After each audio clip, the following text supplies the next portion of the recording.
أن التاريخ دائما يكتب من عند المغرب. دائما المغرب يكتب التاريخ وانت تمشي عليه او انت تمشي وراه، ويجي بني ادمين هنا براس كلاب، يعني بني ادمين كده براس كلاب يقول لك انت بتتكلم عن المغرب ليه؟ طب ما هو يا ابني، ما احنا مش عارفين نودي الانجازات المغربيه فين؟ ما هو دلوقتي احنا بنتكلم عن المغرب كتير ليه؟ لان الانجازات دائما مغربيه.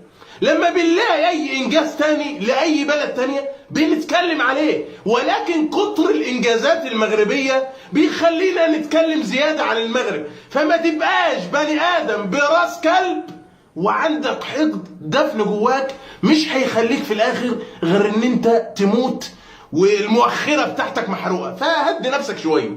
زي ما قلت لحضراتكم، التاريخ دايما بيكتبوا المغرب، وانت تقعد تبص كده وتقول والله ان شاء الله انا في يوم من الايام هوصل لتاريخ المنتخب المغربي، والله انا في يوم من الايام هعمل زي المنتخب المغربي للرجال في نصف نهائي كاس العالم قطر، وان شاء الله هوصل نصف النهائي.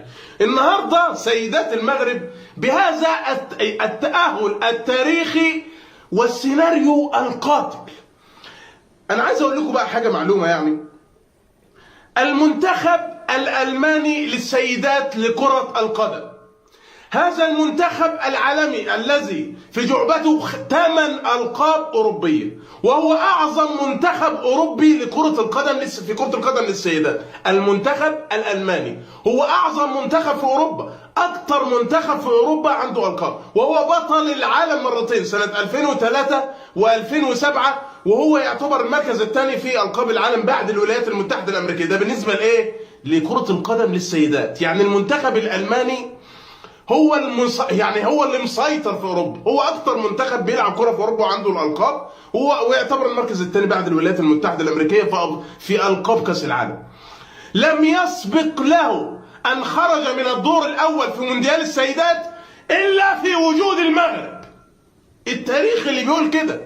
في اول مشاركه لمنتخب المغرب للسيدات في كاس العالم خطف التأهل من ألمانيا، يعني لم يسبق لألمانيا أن خرجت من مونديال السيدات إلا عندما حضر المغرب. التاريخ يا ابني اللي بيقول كده، الإنجازات هي اللي بتقول كده، الأرقام هي اللي بتقول كده. ورغم هزيمة المنتخب المغربي الهزيمة القاسية في أول مباراة، والمفروض إن هي تكون هزيمة محبطة، يعني أنت لما تخسر في أول مشاركة احنا عارفين طبيعي، يعني طبيعي في كرة القدم وحاجة بالعقل وحاجة بالمنطق ان انت، يعني حتى المغاربة اخواني في المغرب واقعيين في الكلام ده. يعني مثلا ما حدش طلب من الجمهور المغربي من المنتخب النسوي يعني ان هو ياخد كاس العالم مثلا. يعني الناس عارفين، واقعيين جدا في هذا الامر، عارفين ان المنتخب المغربي للسيدات اول مشاركه ليه في كاس العالم، فطبيعي انهم عايزينه يعمل مباريات كويسه. حتى والله ما طلبوا حتى الفوز، يعني هم طبعا بيتمنوا الفوز، اي جمهور بيتمنى للمنتخب بتاعه بلدهم بيتمنوا له الفوز، ما فيش حد بيتمنى للمنتخب الخساره، ولكن مش طالبين، يعني مش طالبين من المنتخب المغربي ان هو ياخد كاس العالم، ده اول مشاركه. طالبين ان هو يتعلم، اول مشاركه ان انت تعمل مباريات جيده، سواء كسبت خسرت فانت بتتعلم من اخطائك عشان تبقى دايما متواجد في كاس العالم ان شاء الله الجايه واللي بعديها واللي بعديها. الهزيمه المحبطه في مباراه المانيا، اول مباراه انت لسه جاي اول مشاركه وبتتهزم من المانيا، فطبيعي ان انت يكون عندك احباط. يعني انا بحيي اللاعبات بتوع المنتخب المغربي، كل اللاعبات بصراحه، وخاصه خديجه رميش اللي هي حارسه المرمى. طبعا حارسه المرمى النهارده خديجه رميش، انا بحييك يا بنتي والله، شالت النهارده كوره مش عارف شالتها ازاي، هي كانت اوفسايد بس مش عارف شالتها ازاي. النهارده بقى عملت ايه؟ قالت لبتوع العيال الصيع بتوع كولومبيا دول اللي فيهم الواحده، يعني قد الطور، تفصل من لاعبين المنتخب المغربي 2 قد الطور بالظبط.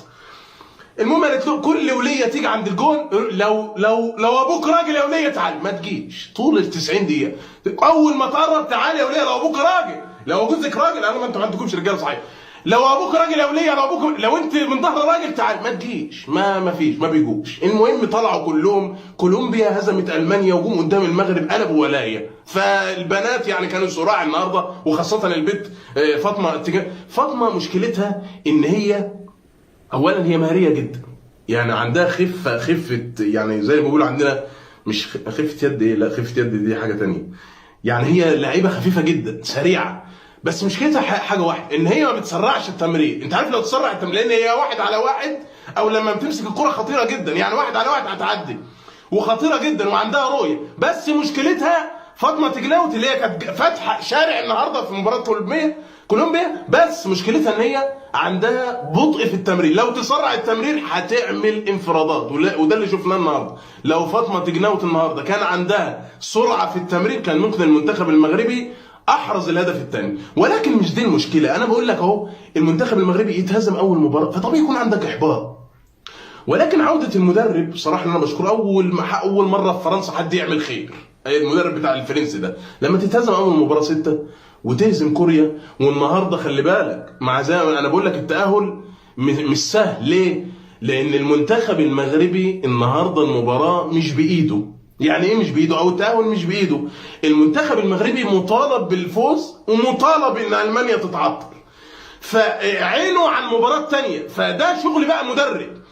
اللي حصل النهارده باين وواضح ان المدرب هيئ لاعبات المنتخب المغربي نفسيا لهذه المباراه، وان هم ما يفكروش في مباراة ألمانيا أبدا. بالتالي المنتخب المغربي النهارده رغم فرق الإمكانيات واللياقة البدنية اللي واضحة جدا، وفرق الأجسام اللي واضحة، ودي حاجة كانت واضحة حتى في مباراة ألمانيا وكولومبيا. كل قال وكولومبيا فازت على ألمانيا، يعني كولومبيا من الناحية البدنية أقوى جدا من لاعبات المنتخب المغربي. ولكن فنيا المنتخب المغربي النهارده كان في الملعب كان هو أحسن، وده دليل إن المدرب اشتغل بعد الهزيمه الاولى من المانيا. اشتغل ان هو يهيئ لعيبته ان هم يلعبوا مباراه كوريا ومباراه كولومبيا النهارده بدون ضغط، رغم ان النهارده المباراه طبيعي ان هي فيها ضغط، لان المنتخب المغربي لازم يفوز وينتظر مباراه المانيا.